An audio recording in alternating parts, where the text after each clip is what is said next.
Hi all, അസ്സലാമു അലൈക്കും. Welcome back to Silnas kitchen. ഇന്നത്തെ റെസിപ്പി ഒരു അടിപൊളി വെറൈറ്റി ടേസ്റ്റി ആയിട്ടുള്ള നല്ലൊരു ഈവനിങ് സ്നാക്സിൻ്റെ റെസിപ്പിയാണ്. പെട്ടെന്ന് തയ്യാറാക്കി എടുക്കാൻ പറ്റുന്ന നല്ലൊരു ഈസി ആയിട്ടുള്ള അടിപൊളി പലഹാരമാണ്. കുട്ടികൾക്കും വലിയവർക്കൊക്കെ ഒരുപാട് ഇഷ്ടാവുന്ന, എത്ര കഴിച്ചാലും മടുക്കാത്ത നല്ല ടേസ്റ്റി ആയിട്ടുള്ളൊരു പലഹാരമാണ്. അപ്പോൾ ഇതെങ്ങനെയാണ് തയ്യാറാക്കുന്നതെന്ന് അറിയാനായിട്ട് വീഡിയോ സ്കിപ്പ് ചെയ്യാതെ മുഴുവനായിട്ടൊന്ന് കണ്ടു നോക്കണേ. റെസിപ്പിയിലോട്ട് കടക്കുന്നതിന് മുമ്പായി സിൽനാസ് കിച്ചൺ ചാനൽ ആദ്യമായിട്ട് കാണുന്നവരാണെങ്കിൽ പ്ലീസ് ഒന്ന് സബ്സ്ക്രൈബ് ചെയ്തേക്കണേ. ഒപ്പം തന്നെ ഈ വീഡിയോസ് നിങ്ങൾക്ക് ഇഷ്ടപ്പെടുകയാണെങ്കിൽ ഒരു ലൈക്ക് ചെയ്ത് ഷെയർ ചെയ്ത് സപ്പോർട്ട് ചെയ്യാനും മറക്കരുത്. ഇനി നമുക്ക് ഇതെങ്ങനെയാണ് തയ്യാറാക്കുന്നതെന്ന് നോക്കാം. ഇതിനായിട്ട് ഒരു പഴുത്ത ചെറിയ നേന്ത്രപ്പഴം എടുത്തിട്ടുണ്ട്. അതിൻ്റെ തൊലിയെല്ലാം കളഞ്ഞതിന് ശേഷം കട്ട് ചെയ്തെടുത്തിട്ട് ഇതുപോലൊരു മിക്സഡ് ജാറിലേക്ക് ഇട്ട് കൊടുത്തിട്ടുണ്ട്. എന്നിട്ട് അതിലേക്ക് മെഷർമെന്റ് കപ്പിന്റെ അരക്കപ്പിന് ഒരു 1/4 കപ്പോളം പാല് ഒഴിച്ചു കൊടുക്കുന്നുണ്ട്. പശുവിൻ പാലാണ് എടുത്തിട്ടുള്ളത്. തേങ്ങാപ്പാലോ ഏത് വേണമെന്നുണ്ടെങ്കിലും എടുക്കാവുന്നതാണ്. അടുത്തതായി ഇതിലേക്ക് 2 ടേബിൾ സ്പൂൺ അളവിൽ പഞ്ചസാര ഇട്ട് കൊടുത്ത് ആ ഒരു മധുരത്തിനെ ബാലൻസ് ചെയ്യാനായിട്ട് ഒരു നുള്ളു ഉപ്പും ഇട്ട് കൊടുത്തതിന് ശേഷം ഒരു 3 തുള്ളിയോളം വാനില എസൻസും ഒരു നുള്ളു മഞ്ഞൾപ്പൊടിയും ഇട്ട് കൊടുത്തതിന് ശേഷം ഇത് നന്നായിട്ടൊന്ന് അരച്ചെടുക്കാം. അരച്ചെടുത്ത മിക്സ് ഞാനിതുപോലൊരു ബൗളിലേക്ക് ഒഴിച്ചു കൊടുക്കുന്നുണ്ട്.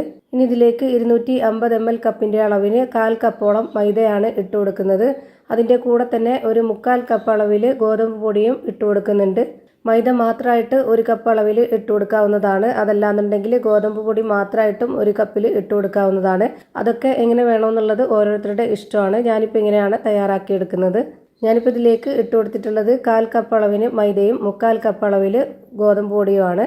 ഇനി ഇതുപോലൊരു വിസ്ക് വെച്ചിട്ടൊന്ന് ഇളക്കി കൊടുത്ത് നോക്കാം. ഇപ്പോൾ ഇതിൻ്റെ പരുവം കറക്റ്റ് അല്ല. അപ്പോൾ അതിന് വേണ്ടിയിട്ട് കുറച്ച് വെള്ളം ഒഴിച്ചു കൊടുക്കാം. ഞാനിവിടെ 250 ml കപ്പിൻ്റെ അളവിന് 1/4 കപ്പ് വെള്ളമാണ് ഒഴിച്ചു കൊടുത്തിട്ടുള്ളത്. ഇങ്ങനെ ഘട്ടം ഘട്ടമായിട്ട് യോജിപ്പിച്ചെടുക്കാവുന്നതാണ്. അല്ലാന്നുണ്ടെങ്കിൽ അതിൻ്റെ പരുവം തെറ്റും.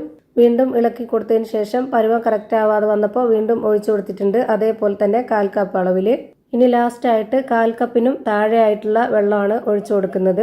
ഇപ്പോൾ ഇതിലേക്ക് ഈ ഒരു 250 ml കപ്പിന്റെ അളവിന് ഒരു 1/4 കപ്പ് അടുപ്പിച്ച് വെള്ളം ഇതിലേക്ക് ഒഴിച്ചു കൊടുത്തിട്ടുണ്ട് ഘട്ടം ഘട്ടമായിട്ട്. ഇപ്പോൾ ഇതാ കറക്റ്റ് പരുവായിട്ടുണ്ട്. ഇനി ഞാനിത് ഒരു കയ്യിൽ കൊണ്ട് കോരി കാണിച്ചു തരാം. ഇതിന്റെ ആ ഒരു പരുവം ഇത് കോരി കാണിക്കുമ്പോൾ തന്നെ നിങ്ങൾക്ക് കറക്റ്റ് പരുവം മനസ്സിലായിട്ടുണ്ടാവും. ഇനി ഇതൊന്ന് ചുട്ടെടുക്കണം. അതിന് വേണ്ടിയിട്ട് സ്റ്റവിലേക്ക് ഒരു പാൻ വെച്ച് കൊടുത്തതിന് ശേഷം അതിലേക്ക് ഒരു കയ്യിൽ മാവ് ഒഴിച്ചു കൊടുത്തിട്ടുണ്ട്. ഞാനിപ്പോൾ ഒരു മീഡിയം ഫ്ലെയിമിലാണ് വെച്ച് കൊടുത്തിട്ടുള്ളത്. ഒരുപാട് ഫ്ലെയിം വേണ്ട, പെട്ടെന്ന് വെന്ത് കിട്ടും. ഇനി ഇതിൻ്റെ മുകളിലേക്കായിട്ട് കുറച്ച് നെയ്യോ ഓയിലോ ഒന്ന് സ്പ്രെഡ് ചെയ്ത് കൊടുക്കുക. അല്ലാന്നുണ്ടെങ്കിൽ ബട്ടർ ആയാലും മതി.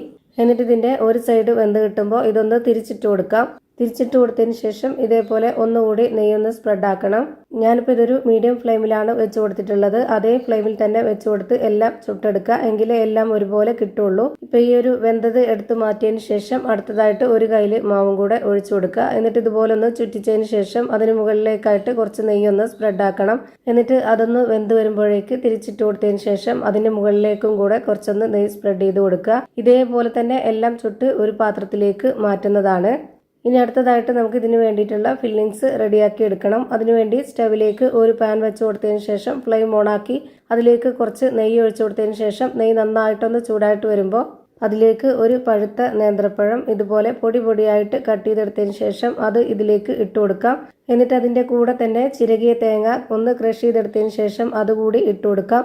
ഒരു മുറി തേങ്ങയുടെ ഒരു 1/4 ഭാഗം തേങ്ങ ചിരകിയതാണ് ഇട്ട് കൊടുത്തിട്ടുള്ളത്. ഇനി ഇതിലേക്ക് ആവശ്യത്തിനനുസരിച്ച് പഞ്ചസാര ഇട്ട് കൊടുക്കാം. അതല്ല ശർക്കരപ്പൊടി മതി എന്നുണ്ടെങ്കിൽ അങ്ങനെയും ഇട്ട് കൊടുക്കാം. ഞാനിവിടെ 3 ടേബിൾ സ്പൂൺ അളവിലുള്ള പഞ്ചസാര ഇട്ട് കൊടുത്തിട്ടുണ്ട്. മധുരത്തിന്റെ അളവൊക്കെ ഓരോരുത്തരുടെ ഇഷ്ടത്തിനനുസരിച്ച് കൂട്ടിയും കുറച്ചൊക്കെ ചേർത്ത് കൊടുക്കാവുന്നതാണ്. ഇനി ഇത് നമുക്ക് നന്നായിട്ടൊന്ന് വേവിച്ചെടുക്കാം. ഇപ്പോൾ ഇത് നല്ലപോലെ വെന്ത് കിട്ടിയിട്ടുണ്ട്. ഇനി ഇതിൻ്റെ ഫ്ലെയിം ഓഫ് ചെയ്ത് കൊടുക്കാം.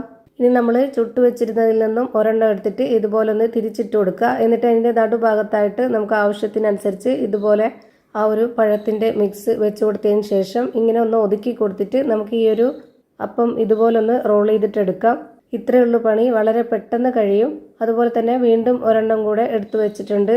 അതിലേക്ക് കുറച്ച് പഴത്തിൻ്റെ മിക്സ് ഇതുപോലൊന്ന് വെച്ചിട്ട് കൈ കൊണ്ടൊന്ന് ഒതുക്കി കൊടുക്കുന്നുണ്ട്. എന്നിട്ട് വീണ്ടും ഇതൊന്ന് റോൾ ചെയ്തിട്ടെടുക്കുന്നുണ്ട്. ഇതേപോലെ എല്ലാം തയ്യാറാക്കി മാറ്റാം.